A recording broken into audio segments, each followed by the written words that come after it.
اللهم صل على محمد وآل محمد. السلام عليكم ورحمة الله وبركاته. أعوذ بالله السميع العليم من الشيطان اللعين الرجيم. بسم الله الرحمن الرحيم. الحمد لله رب العالمين، وأفضل الصلاة وأتم التسليم على أشرف خلق الله وأعز المرسلين محمد وآله الطيبين الطاهرين.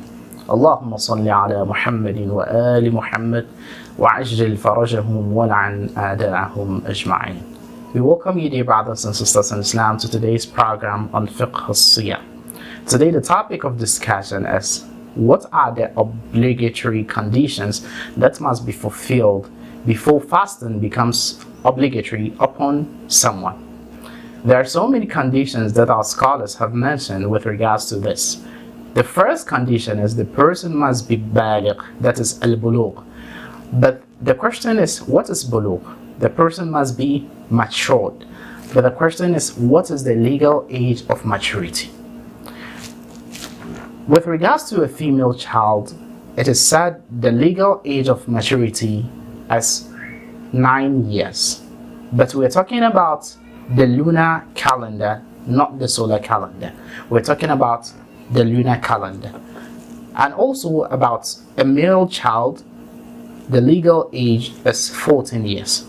So when a female child and a male child both reach 9 and 14 years respectively, then it becomes obligatory for them both to fast in this holy month of Ramadan. This is what our scholar said with regards to maturity. But the question is this the only way that we can know that a child has reached the state of legal responsibility? The question is no. There are other two ways with regards to male child. The second way is that if we realize that thick hair is growing from his private parts, that is the armpits, the private parts, and the other stuff, thick hair is growing from those places, then we are sure that he has reached the legal age of maturity. And this is the second way, or the second sign to know that a child has reached the age of maturity. And also the third one is that if he sees semen coming out from him, then he has reached the age of maturity. Whether semen through pleasure, sexual pleasure or not. As far as semen coming out from him, then he must know that he has reached the age of legal responsibility. So this is with regards to the signs of legal responsibility. But the question is menstruation a sign of legal responsibility with regards to female? The question is no. Menstruation is never a sign of legal responsibility according to the Islamic teachings. According to Islamic Sharia, menstruation is never a sign. When we go to the second condition that must be fulfilled, that is, the person must be sane. That is, he should be legally sane. He should not be a lunatic. He should not be out of his senses. A person that's fasting is obligatory upon is a person who is sane and not someone who is lunatic. The third condition that must be fulfilled is also that the person should not be out of his senses by collapsing before he intends of fasting. If a person collapses before he intends of fasting, then fasting is not obligatory upon such a person. Moreover, the next condition is that 𝗓 𝗦 الحيض والنفاس, that is purity from menstruation and also puerperium, that is the period of time after childbirth. If a woman is in this state, then fasting is not also obligatory for her. And after Ramadan, all the mixed fast must be repaid. This is the ruling on it. The next condition that must be fulfilled is السلامة من البدن. That is, the person should be healthily good. If a person knows that if he fasts, his illness is going to increase or he is not going to be cured, when he fasts, or he knows that he is not sick right now, but if he fasts, he's going to get sick, maybe through doctor's prescription or any other means, then fasting is not also obligatory upon such a person. The next condition is also that 𝗓𝗦 الْحَرَجْ وَالْعَسْرُ مِنَ الصَّوْمِ, that the person who is fasting, he should not feel difficulty in his fasting.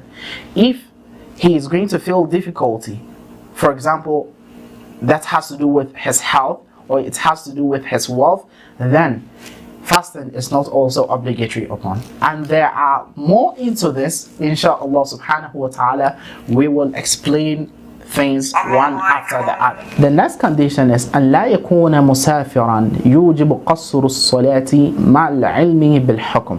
That is, the person that fasting has become obligatory upon should not travel. He should not be a traveler that his traveling permits him to shorten his prayer. Here there are so many issues that we must discuss. What is the traveling? What is the kind of journey that permits person to shorten his prayer? There are so many conditions that must be fulfilled, but the main condition is that the person should travel on a journey which is up to 44 kilometers according to the fatwa of our maraji', 44 kilometers, and also his traveling, his journey must be a journey mubah, that is a permissible journey. He should not travel intending to wrong Allah subhanahu wa ta'ala, intending to sin against Allah subhanahu wa ta'ala, and there are other conditions that must be fulfilled. So if a person is traveling and his traveling, his journey is going to cause him to shorten his prayer, then fasting in this case is not obligatory upon such a person, unless at 3 different places that our scholars have mentioned, which there is no need to mention them here. But the question here is, if a person is ignorant that if he fasts on a journey, his fasting is invalid. If he is ignorant, what does he do? And also, if he forgets, what does he do?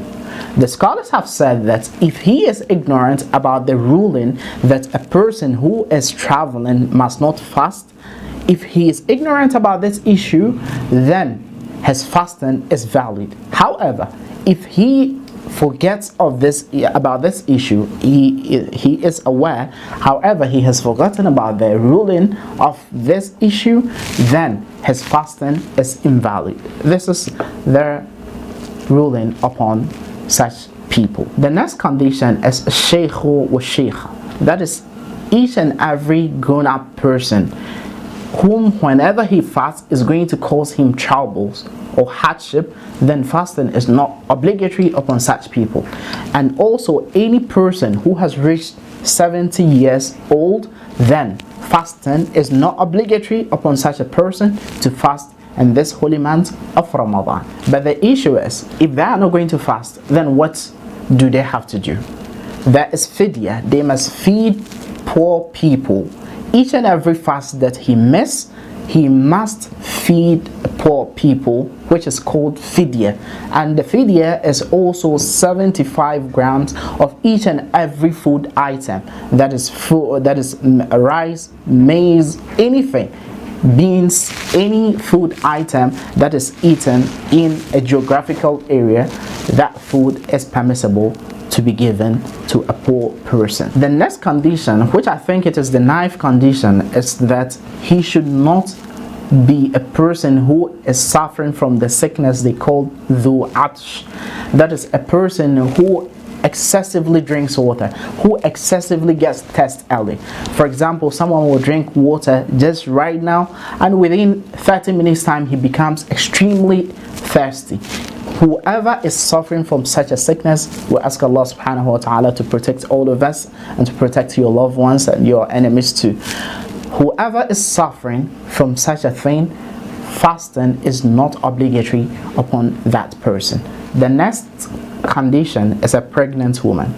A pregnant woman whom whenever she fasts is going to cause her troubles or she's going to feel difficulties, it is not obligatory for her to fast. whether it is the trouble has to do with the unborn child or it has to do with her own self.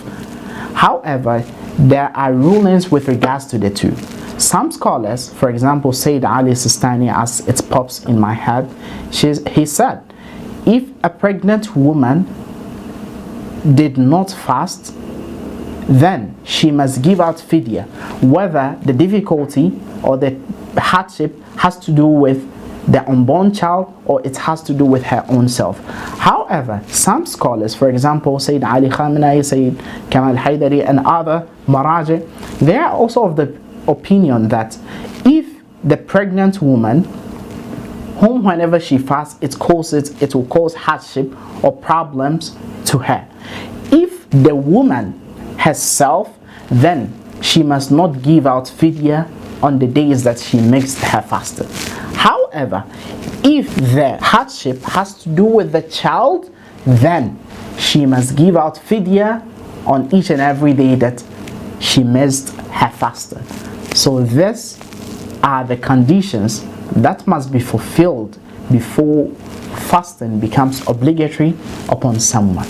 Till we meet again in the next video, I say to you, wassalamu alaikum wa rahmatullahi wa barakatuh. اللهم صل على محمد وآل محمد.